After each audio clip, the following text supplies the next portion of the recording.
Llegaron a Getsemani con la cabeza agachada y un frío que les recorría el cuerpo. No pudieron evitar sentir esa nostalgia que transpiraba por sus poros y que poco a poco se adueñaba de sus latidos, que una vez contaminados se hicieron uno con ella.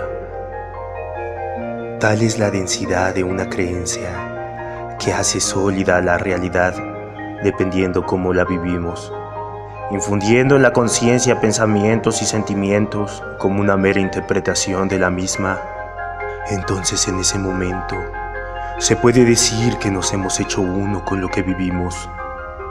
Y el reparo del problema en sí no está en abordarlo, sino en abordar lo que causa en nosotros. Porque es ahí donde yace el verdadero problema, que es la matriz de su causa. Yahshua se abatía contra sus miedos, y pese a su sentir una sonrisa se le escapaba del rostro, mientras les pedía que descansaran. Una vez que todos parecían dormidos, se levantó en silencio, pues no quería arrastrarlos consigo en su tristeza. Entonces buscó intimidad con su soledad, y caminó con sus pies descalzos sobre la hierba mojada. Perdió su mirada en lo alto y se quedó pensativo, cuando de pronto se percató del brillo tenue y muy débil de una estrella, quien envuelta por la noche le hizo compañía. Yahshua la atrapó con su mirada, como buscando de ella fortaleza, y le dijo en voz baja: así como la virtud en medio de la injusticia, brilla la valentía ante la adversidad. Si la frialdad de la noche te cobija con su infortunio, haciendo temblar tu corazón con taquicardias de vida, brilla con alegría, que en aquellos momentos dolorosos de la vida es necesaria la presencia de tan esperada moza. Todos, incluso los que no tienen consentimiento de aspirar a tal dicha, también merecen ser felices. Miró a su sombra y agregó: todo aquel que se ve envuelto por tinieblas es una estrella, pues el valor y el miedo son una misma cosa. En ese momento, desprevenidamente lo mordió una serpiente en el pie izquierdo. Después de haberle inyectado su veneno, se convirtió en medicina cuando con su mano acarició su lomo, mientras reptaba escondiéndose entre las piedras. Sin embargo, tal era su angustia que sentía el estómago duro y contraído, como si tuviese en sus entrañas una piedra pesada. La ansiedad que transpiraba en aquellos momentos le hacía temblar sus manos. Con los cabellos escurriendo en sudor goteaban las gotas sobre la tierra, quien absorbía su humedad rápidamente, mientras sus gestos mudos imploraban misericordia a la atención misma que todo cuanto se ve bajo su lupa se ve incrementado en tamaño. Sus rodillas se doblaron y golpearon contra el suelo. En ese momento, tras mirar al rostro su situación, pese al temor que infunde el miedo de afrontar un hecho aversivo, surgió de aquellas sombras de inconsciencia una luz de comprensión. Y justo en ese preciso momento, tal fue su impacto, que su estómago se contrajo y vomitó.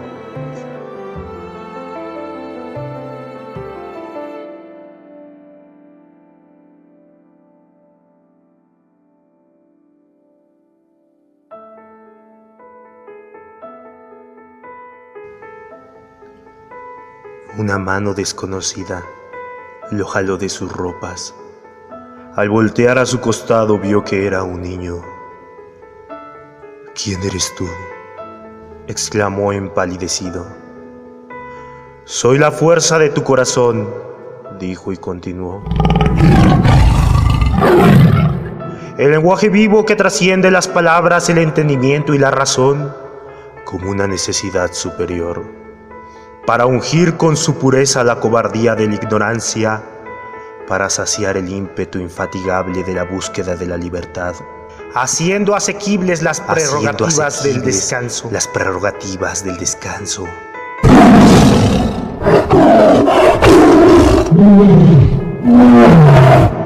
El oído solo es capaz de escuchar sus propias voces. Quien tenga oídos que busque esta verdad en sí mismo, para recordar que lo que atestigua es tan cierto como una ley inviolable. A menudo las grandes verdades, por ser tan complejas, el entendimiento carece de esa facilidad pura de digerirlas. No está hecha para aquellas personas, que no están en el nivel de poder comprenderlas. No importa qué tan estrepitosa sea la inconformidad, el infortunio es tan aberrante que es hermoso. Porque considerarlo de la primera forma parte de su propia ilusión. A decir verdad, el infortunio es completamente hermoso, puesto que tal cual un espejo nos permite conocernos a nosotros mismos. Reflejando en sus ojos nuestra incapacidad de aceptación, esos ojos son los nuestros, llenos de una expresión de miedo, evidenciando con aquel miedo solo el desconocimiento de nuestra propia ignorancia, que nos ha pedido intimidarnos ante su potestad. Sin embargo, darnos cuenta que toda amenaza es ficticia y lo único que puede dañarnos en verdad es sentirnos amenazados. Ese es el hurto del privilegio de la inmunidad, pues somos invulnerables y nada puede tocarnos. Sino que es a través de nuestros propios sentidos y de nuestros propios juicios. Esa es la única forma en que el suceso o alguien puede dañarnos. Dicho esto, el efecto del veneno que ya había inflamado su garganta, impidiendo la fluidez de su respiración, se desinflamó y respiró libremente. Aquel niño se quedó plasmado, como enamorado del cielo, cual si fuese una estatua sonriente.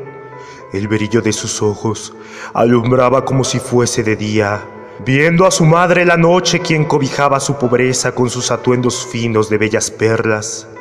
Le rindió homenaje.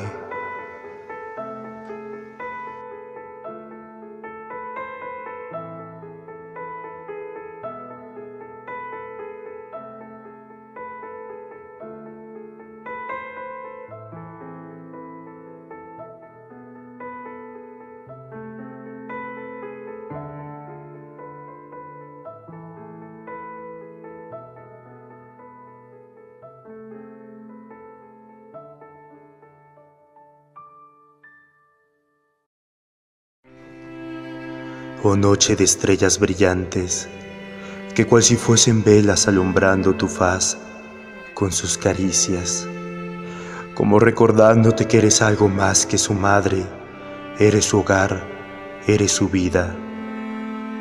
A ti, fiel acompañante de atuendos bellos y relucientes, te consagro mi dolor.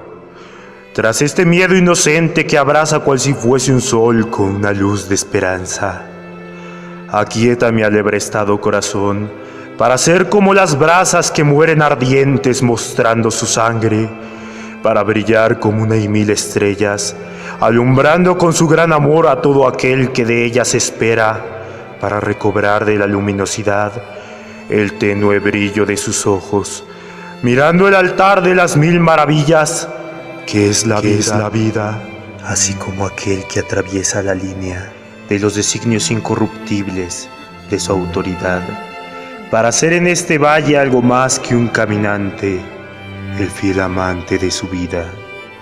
Y si no nací para mostrarle a los hombres la grandeza de un Dios, sino para mostrarles la grandeza de los hombres, habré de morir como tal, para ser su reflejo que cual si fuese un espejo cuarteado, habrán de valorar su vida en 1,000 pedazos fragmentados, para reconocerse a sí mismos como lo que son en cada uno de ellos.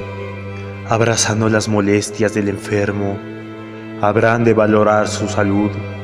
Abrazando las tinieblas de sus miedos, habrán de valorar su valor. Abrazando la ceguedad de los ciegos, habrán de valorar sus propios ojos, para dejar de mancillar su función viendo solo lo infausto de sí mismos.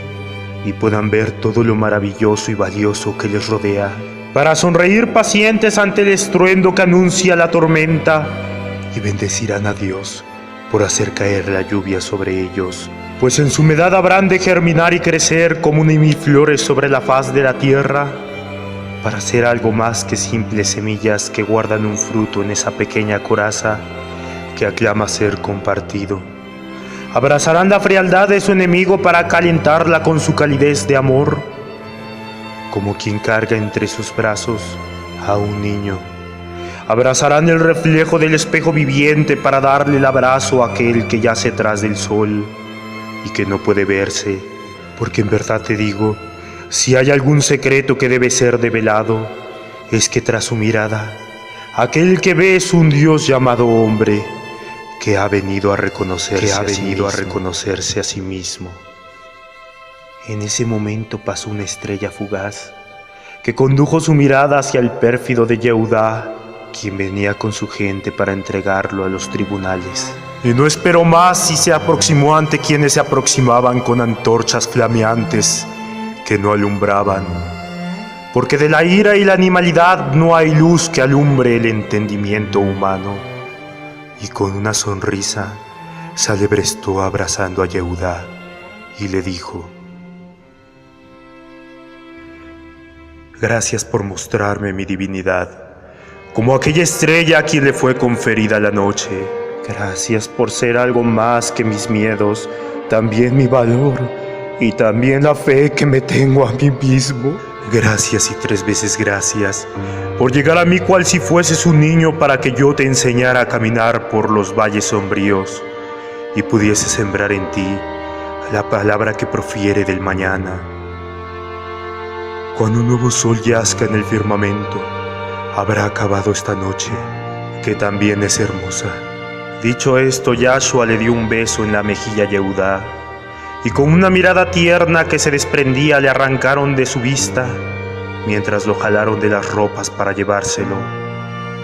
Una vez que parecía tan pequeño cuando la distancia entre los dos se alargaba, se fue corriendo con desesperación al árbol de la higuera que no dio frutos. Subiendo entre las ramas, amarró una liana, con la que después se amarró el cuello, y justo en el momento en que se iba a arrojar, para quedar como un péndulo, llegó un pajarito que se posó sobre su hombro como intentando susurrarle: no lo hagas, por favor, porque tú vales más de lo que crees. Recordó las palabras que alguna vez el maestro pronunció: la muerte es un premio digno, reservado a alguien que alguna vez vivió. ¿Qué has hecho para merecer su indolencia si aún no has sufrido lo suficiente para aprender a valorarte a ti mismo? Entonces el pajarito voló, y adentrándose entre las nubes y una pequeña pluma que, amortiguada por el viento, cayó lentamente entre sus manos, quienes extendidas ya le esperaban, y así como quien recorre con sus manos la inmensidad de una roca que obstruye el camino, se arrasó a sí mismo a las orillas de su propia senda para dejar de estorbarse y vivir bien. Se bajó de aquel árbol donde sentado permaneció hasta la puesta del sol, a la llegada del crepúsculo. ¿Cuál fue su sorpresa? Que como aquel que yace atrapado en las cavernas de oscuridad, un nuevo sol que en ese momento amanecía se postró ante sus ojos para enseñarle a brillar como quien brilla por sí mismo. Y volteó una vez más a la higuera para bendecirla, y entre las ramas un gran regalo había, un fruto